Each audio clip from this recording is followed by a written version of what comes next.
Hey everybody, what's up? I'm Dan, and today I'll tell you about ultralight backpacking methods to purify and carry water.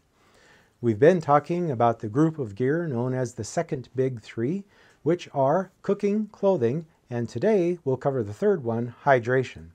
The second big three is the next area to focus on after the big three when trying to shave pack weight, and if you missed the earlier videos about cooking and clothing, I'll be sure and put a link to those right up here.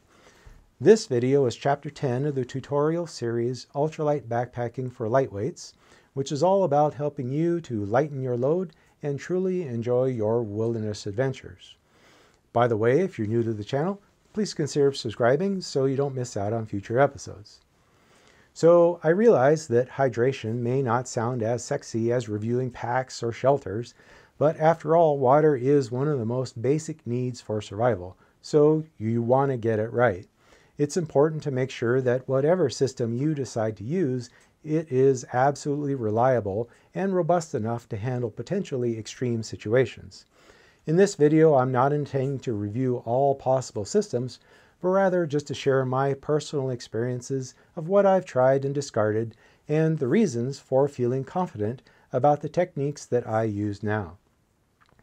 The main three factors I consider when looking at a treatment system are weight, effectiveness, and ease of use. Also, before we move on, a quick note about protozoa, bacteria, and viruses, the bugs these devices are designed to catch. First, protozoa are the largest and easiest to filter out, but they're tough to kill with chemicals. Bacteria are smaller than protozoa, but most treatments can handle them. Viruses, like the coronavirus, are the smallest of the bunch and can sneak through most filters. The filter I used to use when I did traditional backpacking was the Gatorade Hiker, and it weighed 11 ounces or 312 grams, although it gains a few ounces when in use because of the water that is retained inside the filter. It was pretty reliable for many years until I lent it out to some other hikers, and they managed to plug it up almost immediately by not being careful about where the intake hose was placed. I got a new one and was fine with this method when I didn't know any other, but looking back now, my mind is filled with memories of awkward poses as I, perch precariously on a wet rock by a stream or lake, pumping away and marveling at how long it took to fill a Nalgene. Weight savings is the main reason to move on from this technology, but I gotta tell you, I really don't miss those ugly yoga poses either. A filter like this takes care of protozoa and bacteria, but the holes are not small enough to filter out viruses or chemical contaminants like runoff from farms or mine wastes. The first ultralight method I tried was the SteriPen Adventurer. At just 4.5 ounces, 128 grams, it cut the weight of my treatment system by more than half. Plus, by using the UV light, I could sit comfortably by the trail and treat water while on my hourly break. No awkward poses, no strenuous pumping when I was already tired. UV light works by sterilizing the protozoa, bacteria, and viruses, but its effectiveness can be diminished in cloudy water. Fortunately, in the mountains of Montana, I'm blessed to almost always be drinking from some of the purest water sources in the world, so silt or sediment are usually not issues for me. However, I have on rare occasions, such as when hiking sections of the Continental Divide Trail, been forced to get water from actual mud puddles in the trail. In those situations, I've been able to just use my ever-present multi-use bandana as a pre-filter, and it worked just fine. However, I should note that the SteriPen does not remove chemical contaminants. I used the Adventurer for several years and was very happy with it. However, then along came the Sawyer Squeeze Mini, and even though my system was working fine for me, I couldn't pass up the chance to go from 4.5 ounces to just 1.25 ounces. Unfortunately, the Mini was a bust for me personally. I discovered that it's called the Squeeze for a reason. Maybe I'm revealing too much of my wimpiness here, but I'll confess that after a long day of strenuous hiking, I found it taxing to sit and squeeze a couple of liters of water from the dirty water bag through this filter. You can hang it and let gravity do the work, but then that introduces more time loss unless you're already in camp. Worse yet, mine plugged up on the second trip out, and even using the syringe that came with it to clean it by backflowing, I wasn't able to get it to flow easily again, making the squeezing even more of an isometric exercise. By the way, if you carry the backflow syringe with you as a safety measure, that doubles the weight to 2.5 ounces or 70 grams. And there's even more weight involved if you carry a dirty water bag to hold the unfiltered water. To be fair, there are many ultralight backpackers who love their Sawyer Squeeze. I would estimate that it's the purification method of choice for 50 to maybe 60% of the folks out there. And I also have noticed some threads on the forums that talked about the mini being problematic for others, but the regular size filter working much better. So if you're determined to go with an actual filter, you might look into the regular size Sawyer Squeeze, which is 3 ounces or 85 grams. Although I should mention that the Sawyer doesn't remove viruses or chemical waste like fertilizers or heavy metals. If you are someone who prefers the Sawyer Squeeze, please let us know that in the comments below, and we'll take an informal poll here on which method is more popular. To be honest, I didn't really dig into the research too much on the regular Sawyer because I had already decided that my preferred method was the SteriPen. I did make a change though and upgraded to the Classic 3, and there were two reasons for that. First, the Adventurer uses these rather unusual and hard to find batteries.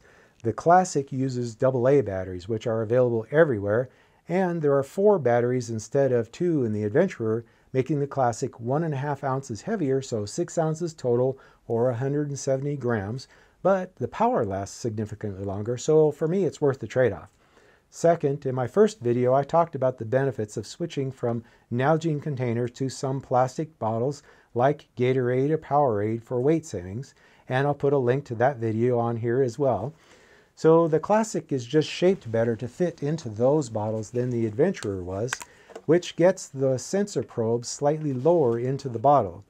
The UV light can be harmful to unshielded eyes, so a safety feature built into the SteriPen is that the light won't come on unless it's submerged because the water provides sufficient shielding for your eyes. Lowering the sensors a half an inch or so might sound insignificant, but it makes a difference in the field when it's sometimes difficult to fill the bottle to the brim if you're dipping into a shallow source. Incidentally, I like to use bottles with different colored caps like these. This one's a Gatorade, and this one held iced tea from Snapple, I think.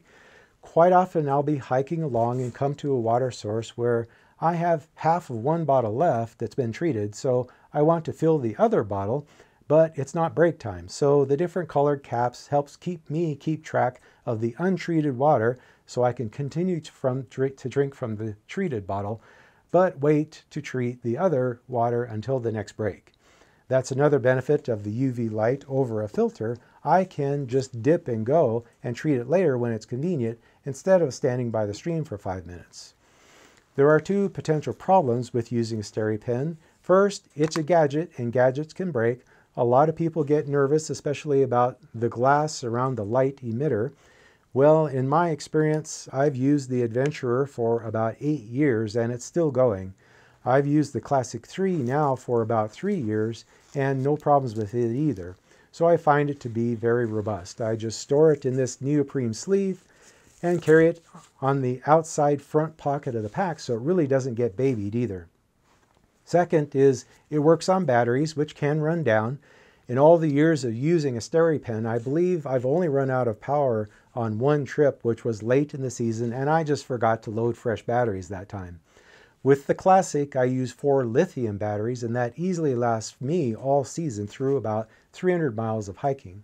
There is another version called the Ultra that has a rechargeable battery instead. If you prefer that technology, that weighs 5 ounces or 142 grams and might be a better fit if you're someone who already carries a recharging unit for other electronics. As a backup, though, I do carry a few purification tablets in case of failure for the SteriPen. And I should mention that iodine pills or other chemical treatments like these Aquatabs or liquid purification like the Aquamira are actually the lightest, most robust method of all. This is probably the preferred method of the true super ultralighters. The downside is that chemical treatments pretty much all leave a taste behind that I find objectionable, so I'm happy to carry the extra few ounces for the SteriPen and be able to taste that pure mountain water. Other issues are that chemical treatments take 30 minutes to work and are known to be ineffective against some protozoa, particularly Cryptosporidium, taking up to 4 hours to kill those bugs. Plus, they obviously don't filter out chemical contaminants. In fact, you may have noticed that none of the methods I've used do remove those contaminants. I've been able to get by without worrying about that shortcoming, but if you're planning on hiking in areas where that is more of a concern, such as sections of both the Appalachian or the Pacific Crest Trails, you might consider investing in an absorptive filter, which seems to be the only option that treats everything. Of course, they're not perfect either because they fill up quickly, stop working when saturated, and there's no way to tell when they're full. Probably the best method is to consider the source of the water. Moving water is better than still, as water is naturally purified by tumbling over rocks like in a high mountain stream. And the ideal is if you see water coming right out of the ground like a spring emerging from the uphill side of the trail. Also, think about where the water is coming from. If I can look up the mountain and see that this rivulet is coming straight off of melting ice field, that's great. On the other hand, if I recall from looking at the larger map of the area that there are cattle grazing on public land upstream, I definitely want to be very careful about adequately treating that water. Now, on to carrying water. As I said before, the first video in the series talked about the benefits of not using Nalgene bottles, but what about bladders like the Camelback? It might seem convenient to be able to drink as you go, but if you've seen my other videos, you know that I cherish the little stops and frequent breaks along the trails, so I've never understood the mentality that tries to eliminate excuses to stop.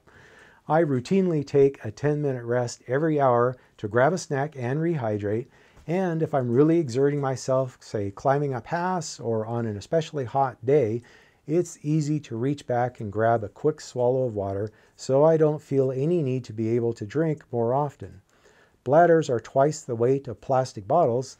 They can be difficult to refill in a static, shallow water source and are actually inconvenient when you do refill them because they are typically stored inside the main bag of the pack, which means unpacking and repacking inside an already stuffed main compartment. So it takes longer to fill when you need to, in addition to introducing extra moisture to the compartment where the stuff that you want to stay dry is stored. Also, there's no way to tell how much is left in the bladder, and that makes it more difficult to know when to refill or pass on an available source. So for me at least, bladders are just a no-go.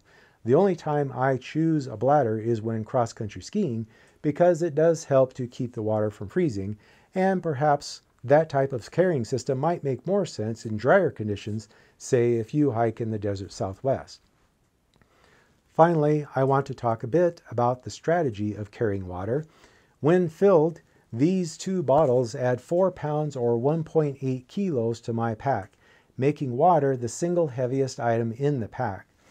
That means I really don't want to carry it when I don't have to, so it's a good idea to pay attention to your maps and to take notice of reliable water sources. It's really silly to carry a couple of pounds of water from one lake to another, but it's also a rare form of misery to be hiking miles on a hot, exposed hillside after having run out of water.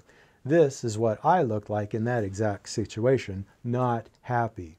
So, by all means, fill up when you need to, but by taking a close look at the maps, it's possible to avoid carrying quite a bit of extra unnecessary weight, which is what this whole series is all about anyway, right? Okay, that's all for today. If you found this useful, please hit that like button, and don't forget to subscribe so you don't miss out on future episodes. I'll be making lots more videos with tips and tricks for ultralight backpacking, and also posting trip videos of my adventures so you can follow along from the comfort of your own easy chair or plan out places that you'd like to visit and see them for yourself. So stay tuned. Thanks for watching, and take care.